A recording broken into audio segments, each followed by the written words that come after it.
Assalamualaikum warahmatullahi wabarakatuh. Alhamdulillahirabbil alamin alladzi yuhibbul muhsinin wa yarfa'u darajatil muttaqin. Asyhadu an la ilaha illallah wahdahu la syarikalah wa asyhadu anna Muhammadan abduhu wa rasuluh la nabiyya ba'dah.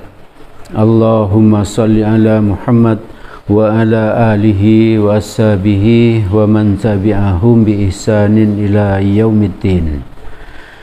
Jamaah Majelis Taklim yang dirahmati oleh Allah, mari kita senantiasa terus bersyukur kepada Allah karena Allah telah memberikan nikmatnya yang sangat banyak kepada kita, nikmat sehat, nikmat waktu luang, dan nikmat bisa hadir ke majelis ilmu seperti yang kita lakukan pada kesempatan ini. Seperti yang sudah sering saya sampaikan, bahwa orang yang dimudahkan Allah untuk hadir ke majelis ilmu atau menghadiri pengajian atau ngaji, itu menurut Nabi dia sedang dimudahkan oleh Allah untuk menuju surganya. Semoga kita termasuk orang yang dimudahkan Allah untuk mendapatkan surganya. Amin amin ya rabbal alamin. Ibu bapak, saudara-saudara yang dirahmati oleh Allah, di dalam hadis riwayat Tirmizi dan Ibnu Majah dari Anas bin Malik radhiyallahu an, Anas bin Malik radhiyallahu an ini bercerita bahwa suatu hari Rasulullah sallallahu alaihi wasallam menjenguk seorang pemuda yang sedang sakit keras, dan sakitnya pemuda ini nantinya menuju ajalnya, menuju ke ajalnya alias meninggal dunia. Di saat sakit keras itu, saat menjenguknya, Nabi bertanya kepada pemuda itu, apa yang kamu rasakan di dalam hatimu saat ini? Maka pemuda tadi menjawab, demi Allah, wahai Rasulullah, sungguh saat ini aku benar-benar mengharapkan rahmatnya Allah, dan aku benar-benar takut akan siksaannya karena dosa-dosa yang pernah saya lakukan. Jadi pemuda itu punya perasaan apa? Dia mengharapkan rahmatnya Allah dan dia merasa takut karena dosa-dosa yang pernah dia lakukan. Tidak dijelaskan di sini dosa apa yang dia lakukan itu. Maka Rasulullah bersabda, tidaklah terkumpul dua hal itu, yaitu berharap rahmatnya Allah dan takut siksanya Allah tadi dalam hati seorang hamba ketika dia sedang menghadapi sakratul maut, kecuali nanti Allah akan memberikan apa yang diharapkannya dan Allah menyelamatkan dari apa yang ditakutkannya. Itu artinya apa? Di saat sakratul maut itu sangat penting bagi kita bahwa berharap akan kasih sayangnya Allah. Yang kedua, takut akan siksanya Allah, azabnya Allah, karena dosa-dosa yang pernah dilakukan. Kalau itu ada pada diri kita di saat itu, maka menurut Nabi kita akan dirahmati Allah dan kita akan selamat dari azabnya Allah. Nah, jadi ibu bapak, saudara-saudara yang dirahmati oleh Allah, agar itu menunjukkan apa? Bahwa perasaan seperti itu kalau muncul di saat orang itu mau meninggal, berarti orang itu meninggalnya dalam keadaan husnul khotimah. Nah, agar kita pun nanti kalau meninggal juga dalam keadaan husnul khotimah, antara lain ciri-ciri husnul khotimah itu seperti apa? Kalimat terakhirnya membaca la ilaha illallah, atau seperti ini tadi, punya perasaan apa? Berharap rahmatnya Allah dan takut akan azabnya Allah.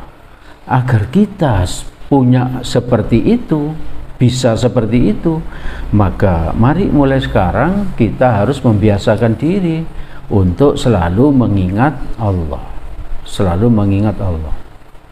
Bagaimana kita bisa mengucapkan la ilaha illallah? Bagaimana kita bisa mengharapkan rahmatnya Allah? Bagaimana kita bisa takut kepada azabnya Allah kalau kita tidak pernah mengingat Allah? Maka ibu bapak, mari kita latih diri kita sendiri agar apa? Agar kita di saat sakratul maut mengingat Allah, bisa mengingat Allah. Nah, latihannya bagaimana? Ya mulai sekarang banyak-banyak mengingat Allah. Dan Allah memang memerintahkan kepada kita untuk banyak-banyak berzikir. Salah satunya sebetulnya banyak sekali ayat yang menyebabkan yang memerintahkan kita untuk banyak berzikir. Salah satunya adalah Quran surat ke-7 ayat 205. A'udzu billahi minasyaitonir rajim. Wadhkur rabbaka fi nafsika tadarru'an wa khifatan wa dunal jahr minal qauli bil ghudwi wal asal wala takum minal ghafilin. Artinya, dan sebutlah nama Tuhanmu di dalam hatimu dan berzikirlah dengan menyebut namamu, nama Allah di dalam hatimu dengan merendahkan diri dan rasa takut dan dengan tidak mengeraskan suara di waktu pagi dan petang. Dan janganlah kamu termasuk orang-orang yang lalai. Jadi di ayat ini, Quran surat ke-7 ayat 205 ini, kita disuruh Allah untuk menyebut, untuk mengingat nama Allah di pagi dan petang. Kenapa kok pagi dan petang? Karena kalau pagi kita zikrullah, di saat kita mau berangkat kerja, sibuk-sibuknya mau kerja, maka kalau di situ saja kita bisa berzikir, mengingat Allah, maka di saat-saat santai pun insya Allah kita bisa mengingat Allah. Dan di waktu petang, di saat kita pulang kerja, waktu itu capek, kalau kita bisa mengingat Allah, maka di saat-saat senggang pun, di saat-saat santai pun kita pasti bisa mengingat Allah. Jadi intinya ingatlah Allah sebanyak-banyaknya ya. Sebanyak-banyaknya, tidak perlu dihitung. Zikrullah itu nggak perlu dihitung, tidak perlu dihitung, sebanyak-banyaknya. Lalu zikrullah itu dilakukan dalam hati. Kalau menurut perintah dari apa ini, dari Quran surat ke-7 ayat 205 tadi, dan tidak mengeraskan suara. Agar apa? Agar orang lain itu tidak tahu kalau kita itu sedang zikrullah. Ya, jadi kalau hati kita yang berzikir kan orang lain nggak tahu kalau kita sedang zikir, agar kita tidak riya, tidak mengharapkan pujian dari Allah, dan agar bisa sebanyak-banyaknya ya, sebanyak-banyaknya. Kalau zikir di lisan, kita harus berhenti di saat kita masuk ke rumah ke kamar mandi. Kenapa? Karena di kamar mandi kita nggak boleh berzikir, menyebut nama Allah. Harus berhenti. Tapi kalau kita lakukan di dalam hati, boleh kalau kita zikrullah walaupun di kamar mandi. Dan bisa jadi kita bisa meniru Nabi ya. Di saat tidur pun hatinya bisa zikrullah. Kalau ini ya butuh latihan yang sangat banyak ya. Butuh latihan sangat banyak. Jadi intinya kalau kita zikir dalam hati itu bisa tanpa henti ya toh, tanpa henti. Bisa berlaku berdasarkan apa? Tarikan nafas. Tarikan nafas. Hanya berhenti kita berzikrullah kalau nafas kita sudah berhenti, di saat kita sudah mati. Ibu bapak, saudara-saudara yang dirahmati oleh Allah, ada beberapa keutamaan orang untuk yang berzikir itu. Yang pertama, zikir itu, zikrullah itu, mengingat Allah itu menurut Nabi merupakan pertanda dia masih hidup. Jadi kalau orang itu masih hidup seharusnya berzikir, atau setidaknya apa? Kalau hatinya dia hidup, dia pasti berzikir.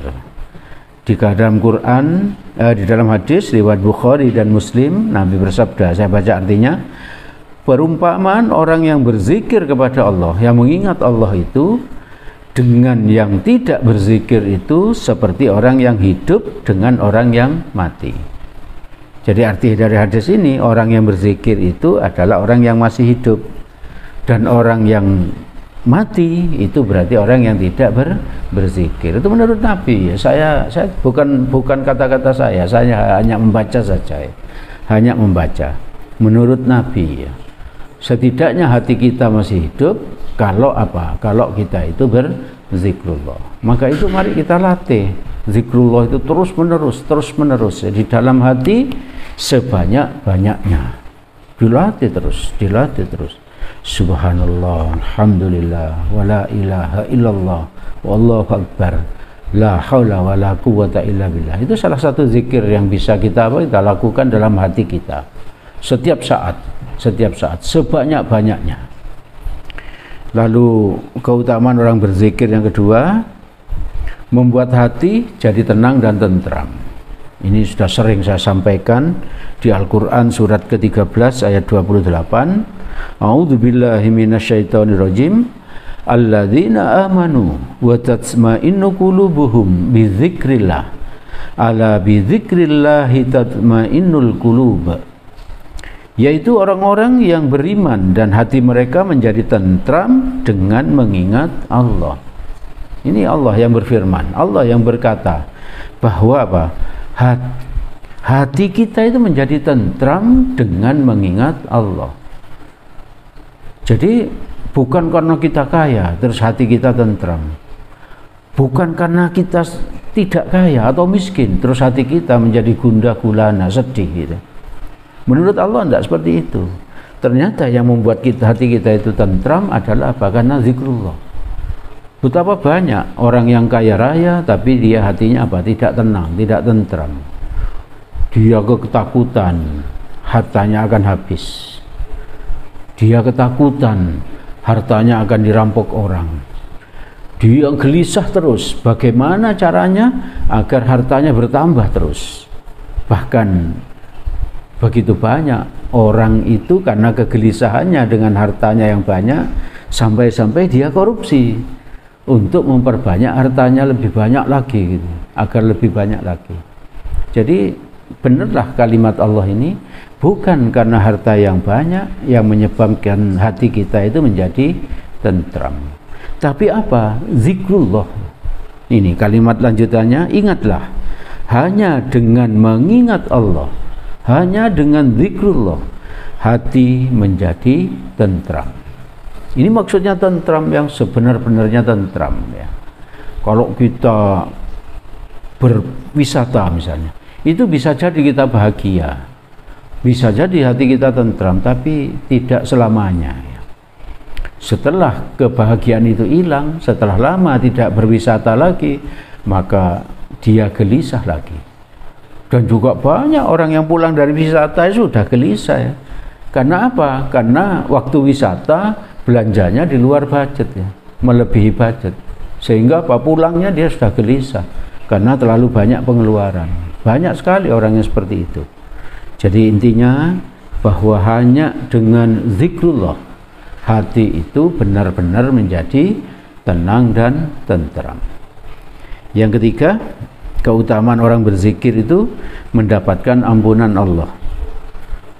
Di Quran surat 33 ayat 35 Allah berfirman, saya baca artinya, yang banyak menyebut nama Allah, jadi yang banyak berzikrullah, Allah telah menyediakan untuk mereka ampunan dan pahala yang besar. Jadi kalau kita banyak menyebut nama Allah dalam hati, menyebut zikrullah di dalam hati, maka Allah menyiapkan apa? Ampunan dan pahala yang besar. Maka itu kita perbanyak, kita latih hati kita untuk apa? Untuk zikrullah, menyebut nama Allah sebanyak-banyaknya.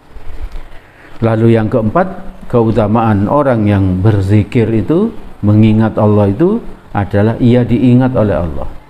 Bayangkan, kita ciptaan Allah diingat oleh Allah, pencipta kita, raja dari segala raja itu.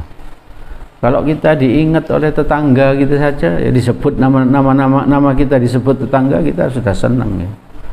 Kalau kita disebut Pak RT, kita sudah senang. Pak RW, apalagi kalau disebut presiden, nama kita disebut oleh presiden, diingat presiden, kita pasti senang sekali. Nah ini loh, yang mengingat kita, yang menyebut nama kita itu adalah Allah, raja dari semua raja, presiden dari semua presiden, yang maha kuasa, yang maha menciptakan, itu mengingat kita, menyebut nama kita. Itu kan luar biasa ya. Betapa senangnya orang yang bisa seperti itu. Di Quran surat Al-Baqarah ayat 152 bagian depan, bagian awal, A'udzubillahi minasyaitonirrajim. fadhkuruni adzkurkum. Karena itu ingatlah kamu kepadaku. Kamu di sini Allah. Jadi Allah menyuruh kita untuk mengingat Allah. Niscaya aku, kata Allah, akan mengingatmu pula, ya. Jadi kalau kita ingat pada Allah, berzikrullah, maka Allah akan mengingat kita. Ibu bapak, saudara-saudara yang dirahmati oleh Allah, maka berdasarkan Quran surat ke-7 ayat 205 ini, mari kita berusaha untuk menyebut, mengingat nama Allah pagi dan petang sebanyak-banyaknya di dalam hati dan dengan tidak mengeraskan suara, agar kita mendapatkan keutamaan orang-orang berzikir dan kita bisa dicabut nyawa dalam keadaan husnul khotimah. Ibu bapak, saudara-saudara yang dirahmati oleh Allah, itu yang bisa saya sampaikan pada kesempatan ini. Segala yang baik dan benar semuanya berasal dari Allah Subhanahu wa ta'ala. Semoga ada manfaatnya bagi kita. Semoga Allah menolong kita agar kita bisa mengamalkannya. Apabila ada salahnya, saya mohon maaf yang sebesar-besarnya. Mari kita tutup majelis ini dengan doa kafaratul majelis. Subhanakallahumma wa bihamdik asyhadu an la ilaha illa anta astaghfiruka wa atubu ilaik. Billahi taufik wal hidayah. Assalamualaikum warahmatullahi wabarakatuh.